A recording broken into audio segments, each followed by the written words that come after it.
మరొక బ్రేకింగ్ చూస్తున్నాం. కాళేశ్వరం కమిషన్ విచారణలో దూకుడు పెంచింది. విచారణలో భాగంగా ఈఎన్సీ నరేందర్ రెడ్డిని కమిషన్ విచారించగా సంచలన విషయాలు వెల్లడించారు. గత ప్రభుత్వం ప్రాజెక్టు త్వరగా పూర్తవ్వాలని తనపై ఒత్తిడి తెచ్చిందని పేర్కొన్నారు. కాళేశ్వరం ప్రాజెక్టు డిజైన్ల చెకింగ్ విషయంలో బీఆర్ఎస్ ప్రభుత్వం సంతకాల కోసం ఫోన్ చేసి తొందర పెట్టారన్నారు. బ్యారేజ్ నిర్మాణం డిజైన్ల ప్రకారం జరుగుతుందా అనేది పరిశీలించలేకపోయానని తెలిపారు. మేడిగడ్డ డిజైన్లలో ఎల్ఎన్టీ పాత్ర ఉన్నట్లు, అందుకు సంబంధించి 600 పేజీల ఈమెయిల్ ఉన్నట్లు తెలుస్తోంది.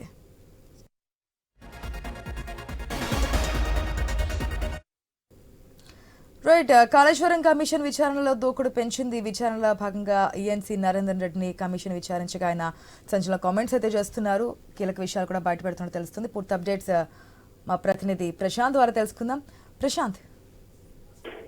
ఆశా, కాళేశ్వరం పైన విచారణ వేగవంతంగా కొనసాగుతుంది. ఇప్పటికే జస్టిస్ పీయూష్ గోయల్ కమిటీ నేరుగా ప్రత్యక్షంగా 3 బ్యారేజీలను 3 పంప్ హౌస్లను ప్రత్యక్షంగా చూడడమే కాకుండా అక్కడ జరిగినటువంటి నిర్మాణ లోపాలు, అక్రమాల పైన ప్రత్యేకంగా దృష్టి సారించారు. అయితే అక్కడ ఏజెన్సీలు కావచ్చు, కాంట్రాక్టర్లు కావచ్చు, ఎవరెవరు అక్కడ పనిచేశారో వాళ్ళందరూ కూడా రీడిజైన్ విషయంలో కావచ్చు, వాళ్ళ పాత్ర నిర్మాణంలో కావచ్చు, ఎలాంటి పాత్రలు ఉన్నాయనే విషయంలో కులంకుషంగా విచారణ సాగిస్తున్న నేపథ్యంలో ఎల్ఎన్టీ సంస్థకు సంబంధించి కూడా నోటీసులు జారీ చేశారు. వారి నుంచి కూడా విచారణలో భాగంగా అక్కడ ఈఎన్సీ నరసింహరావును అక్కడికి పిలిపించి వాళ్ళ ద్వారా లిఖితపూర్వకంగా కూడా కొన్ని ఆధారాలు సేకరించే పని వేగవంతంగా అయితే కొనసాగుతుంది. అయితే రెండో విడత విచారణ మాత్రం అత్యంత వేగవంతంగా చేస్తున్నారు. ఎందుకంటే రాష్ట్ర ప్రభుత్వానికి ఒక మధ్యంతర నివేదిక సమర్పించాల్సిన నేపథ్యంలో జస్టిస్ పీయూష్ గోయల్ కమిటీ అయితే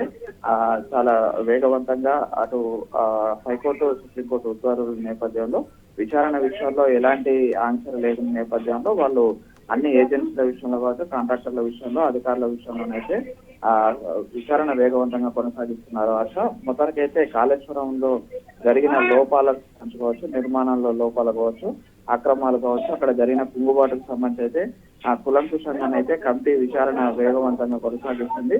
ఈ రోజు ఈఎన్సీ నరసింహరావును కూడా విచారించిన నేపథ్యంలో కొన్ని కీలక విషయాలను వారి ద్వారా తీసుకునే అవకాశం ఉంది. ప్రశ్నల వర్షం కూడా కురిపించే అవకాశం ఉన్న నేపథ్యంలో అక్కడ కట్టుదిట్టమైన భద్రతా నడుమ ఈ యొక్క విచారణ కొనసాగించే అవకాశం ఉంది. ఆశ. Right Prashant, thanks for the update.